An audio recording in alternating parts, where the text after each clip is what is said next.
The flickering fluorescent lights cast an eerie glow across the narrow aisles of the deserted convenience store. I stood behind the counter, my heart pounding in my chest as I glanced nervously at the clock.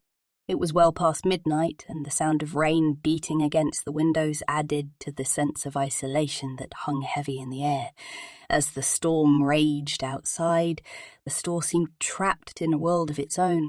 The shelves were lined with half-empty products, their expiration dates long past due. The air was stale, tinged with a hint of decay. It was the kind of place you entered only out of desperation, a haven for the night owls and weary souls. But tonight something felt different. I couldn't shake the feeling of being watched. Every so often I caught a glimpse of movement from the corner of my eye, a fleeting shadow that disappeared as soon as I turned to look. I dismissed it as my imagination playing tricks on me, my nerves getting the best of me. But then the whispers began. Soft, indistinct voices carried on the wind, echoing through the empty aisles. They sounded like distant conversations just beyond the realm of comprehension.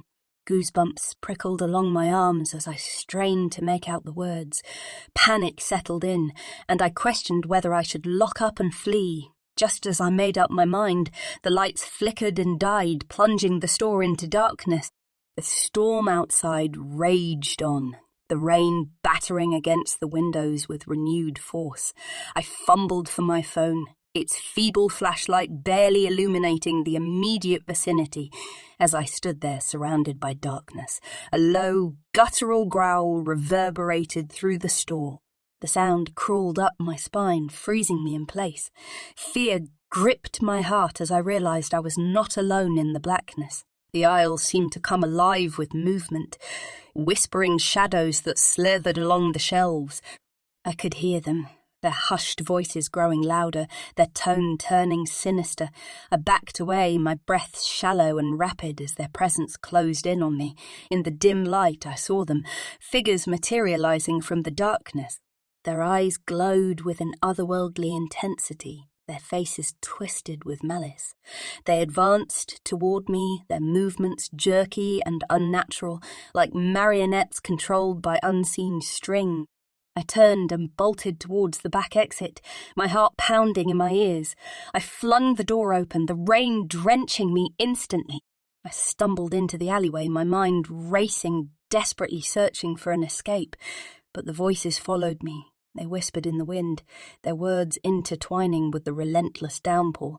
The shadows danced along the walls, elongating and morphing into grotesque forms. Fear threatened to overwhelm me as I ran, my footsteps echoing through the deserted streets. Finally, I reached the safety of my car and jumped inside, slamming the door shut behind me. I peeled out of the alley, the sound of the rain fading as I distanced myself from that accursed convenience store. The voices still echoed in my mind, haunting and persistent. Days turned into weeks, and the memory of that night never left me. The convenience store became a place I refused to acknowledge, its presence a reminder of the horrors that lurked in the shadows. I couldn't escape the feeling that those voices, those twisted figures, were still out there waiting for their next victim. I tried to convince myself it was just a hallucination, a trick of the mind born out of exhaustion and fear. But deep down I knew the truth. The convenience store held secrets that would forever be buried within its decaying walls.